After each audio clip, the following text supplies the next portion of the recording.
महाराष्ट्र के मुख्यमंत्री उद्धव ठाकरे के बेटे और कैबिनेट मंत्री आदित्य ठाकरे बुधवार को अयोध्या पहुंचे। हालांकि उन्होंने साफ कह दिया कि हमारे दौरे को राजनीति से न जोड़ा जाए, लेकिन उनके बयानों से स्पष्ट संकेत मिलता है कि वह महाराष्ट्र में हिंदू वोटर को आकर्षित करने के लिए यहां पहुंचे थे। उन्होंने कहा कि 2018 में हमने यह नारा दिया था कि पहले मंदिर फिर सरकार, उसके बाद ही मंदिर बनना शुरू हुआ। साथ ही उन्होंने अयोध्या में महाराष्ट्र सदन के निर्माण की भी मांग की है। आदित्य दोपहर 12 बजे के बाद अयोध्या पहुंचे। वह सबसे पहले रामनगर स्थित इस्कॉन मंदिर में दर्शन पूजन करने पहुंचे।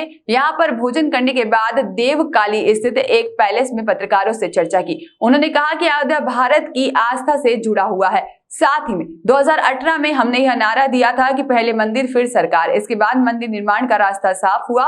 फिलहाल अयोध्या में कोर्ट के आदेश के बाद मंदिर बनना शुरू हो गया है और यह हिंदुओं की आस्था का प्रतीक है। उन्होंने कहा है कि हम हनुमान जी और रामलला से प्रार्थना करेंगे कि हमारे हाथों से लोगों की अच्छी सेवा हो। इस दौरान उन्होंने कहा कि हम अयोध्या में महाराष्ट्र सदन की जगह के लिए मुख्यमंत्री योगी से बात करेंगे। साथ ही में आदित्य ने कहा कि चुनाव में हम जो कहते हैं उसे पूरा करते हैं। अयोध्या में हम भक्त बनकर आए हैं। यहाँ के साधु संतों से भी हमें आशीर्वाद मिला है। राम के साथ अयोध्या के सभी लोगों से हमारा नाता है और साथ ही में हम यहाँ इसलिए दर्शन करने आए हैं कि हमारे हाथों से अच्छी सेवा हो। और उन्होंने ईडी की राहुल से पूछताछ पर कहा कि आज सभी केंद्रीय एजेंसियां प्रचार साहित्य बन गई है। इसके बाद शहर के पंचशील होटल में पत्रकार से वार्ता की, जहां पर हनुमान गढ़ी जा करके हनुमान जी के आशीर्वाद लिया और दर्शन पूजा किया। उसके बाद में रामलला का दर्शन पूजन करने के बाद मां सरयू की शाम की आरती की। इस दौरान शिवसेना सांसद संजय रावत, महाराष्ट्र सरकार के कई मंत्री व सांसद भी मौजूद रहे। बात करें मंदिर निर्माण की बात करें, सबसे अहम चीज यही है कि कोर्ट के निर्णय के बाद ये मंदिर का निर्माण हो रहा है। हमने तब भी, एक मिनट मुझे पूरा बात तो हमने तब भी मांग की थी कि एक स्पेशल लॉ बनाया जाए और मंदिर निर्माण हो। वो ऐसे नहीं हुआ पार्लियामेंट में, लेकिन कोर्ट के निर्णय के बाद अभी मंदिर निर्माण हो रहा है। मुझे लगता है हमें इसमें काफी आनंद है और इसी को आगे लेके जाएंगे। आज जैसे मैंने कहा कि आज राजनीति पे नहीं, अयोध्या पे बात करेंगे। बात कर सकता हूँ अन्य पक्षों के बारे में नहीं, जोड़ा नहीं है। हिंदी में ही बात कर रहे हैं। मुझे लगता है काफी सारी साधु संत है और यहाँ की जनता जो है वो भी हमारा स्वागत कर रही है। हम तो यहाँ भक्त करके आए हैं, राजनीति लेके नहीं आए हैं। ये कोई राजनीतिक मामला नहीं है, ना ये चुनाव का कोई मामला है। हम यहाँ दर्शन तो लेने आए, लेकिन हम जैसे ही लौटेंगे, मुख्यमंत्री उद्धव साहब ठाकरे ने कहा है कि उनकी बात वो स्वयं मुख्यमंत्री योगी आदित्यनाथ जी से करेंगे, क्योंकि हमें यहाँ महाराष्ट्र सदन वहाँ की जो यात्री है उनके लिए करना है।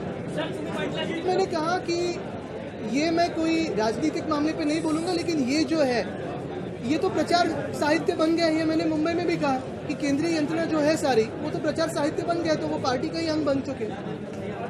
महाराष्ट्र इथे शाखा तर आहेच, पण महत्त्वाची गोष्ट म्हणजे इथे असेल किंवा आता मध्यंतरीच्या काळात जेव्हा 2018 मध्ये उद्धव साहेबांची भूमिका पक्षप्रमुख म्हणून ही भूमिका पवित्र वाटते त्यांना।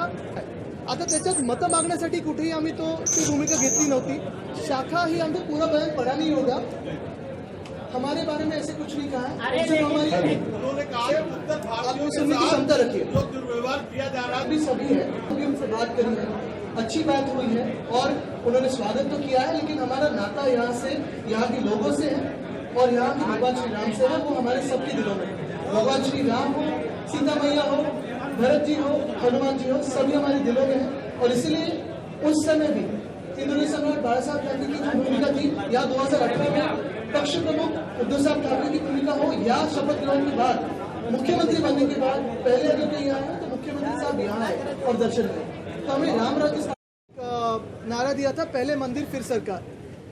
वैसे ही पूरा माहौल बनता गया। आप देखते होंगे कि जो कोर्ट का भी मामला था, उसी बाद ज्यादा उसको एक चालना मिली और उसके बाद जो निर्णय आया, अभी मंदिर का निर्माण हो रहा है। तो मैं कोर्ट की तो आभार मानता ही हूँ, लेकिन इसी के साथ आज जब हम आए हैं तो ये कोई राजनीति का विषय नहीं है, ये हमारी खुद की आस्था का विषय है। पूरा शिवसेना परिवार यहाँ आया है, हजारों की तादाद में यहाँ आया है, संख्या काफ़ी बड़ी है, ट्रेनें भरकर आई है, प्लेन्स है, गाड़ी से लोग आए हैं, यही करने की रामलला का दर्शन लेना है। आज भगवान श्री राम का दर्शन लेते हुए यही हम प्रार्थना करेंगे कि हमारे हाथों से जो भी देश की सेवा हो, महाराष्ट्र की सेवा हो, लोगों की सेवा हो, अच्छी हो। सेवा भाव से यहाँ है। यहाँ आने के पहले मैं इस्कॉन अयोध्या भी होकर आया। जैसे ही उनको पता चला कि हमारा अयोध्या का दौरा तय हो रहा है, उन्होंने मुझे ईमेल किया था कि जो भी 70 के दशक में हिंदू हृदय सम्राट बाला साहब ठाकरे ने इस्कॉन मुंबई को मदद तब की थी, हेल्प की थी, तो वो एक रिश्ता आगे लेके जाने के लिए उन्होंने मुझसे कहा कि आप इस्कॉन अयोध्या पधारे। तो आज वहाँ जाके हमने एक महाप्रसाद का थोड़ा एक भोजन लिया, फिर यहाँ है आपके दर्शन हुए हैं सबके। शायद माइक के प्रबंध इसीलिए नहीं किया है ताकि आपको हम जो बोल रहे हैं वो कम सुनाई दे और सवाल कम आए, लेकिन हुए। आज हम रामलला का दर्शन तो ले रहे हैं, हनुमानगढ़ी भी जाएंगे, लेकिन उसी के बाद मुख्यमंत्री उद्धव साहब ठाकरे ने हमसे यही कहा है, हम सभी से कहा है कि यहाँ के जो मुख्यमंत्री महोदय है योगी आदित्यनाथ जी, उनसे भी वो स्वयं फ़ोन पे बातचीत करेंगे और खत भी लिखेंगे कि यहाँ अयोध्या में इस पावन भूमि में महाराष्ट्र सदन के लिए जगह दे। महाराष्ट्र से काफ़ी सारे यात्री आते हैं, यहाँ तीर्थ यात्रा करने आते हैं, तो मुझे लगता है कि रहने के लिए कोई प्रबंध हो, इसलिए वो हम महाराष्ट्र सदन बनाना चाहते हैं। कि ये अवतार या पॉलिटिक्स यहाँ बोलना उचित नहीं रहेगा। शिवसेना का जो पॉलिटिक्स रहा है, जो हिंदुत्व रहा है, वो आप सभी को पता है। मैं हर बार यही कहते आया हूँ, हमारा पॉलिटिक्स सिंपल है, हमारा हिंदुत्व साफ है। रघुकुल रीत सदा चली आए, प्राण जाए पर वचन न जाए। जो भी हम चुनाव में वचन देते हैं वो पूरे करते हैं, चुनाव हो या ना हो, जीते हारे हम हमारा वचन पे खड़े रहते हैं। यहाँ हम राजनीति के लिए नहीं, हम हमारी आस्था की बात है। और दर्शन शपथ उद्धव साहब ठाकरे ने ली थी मुख्यमंत्री करके, तो हम सारे पूरे शिवसेना परिवार को लेके यहाँ रामलला का दर्शन लेने भी आए थे। बीएमसी चुनाव हो, कोई भी चुनाव हो, हर दिन चुनौती तो होती है। मोहम्मद आलम की रिपोर्ट।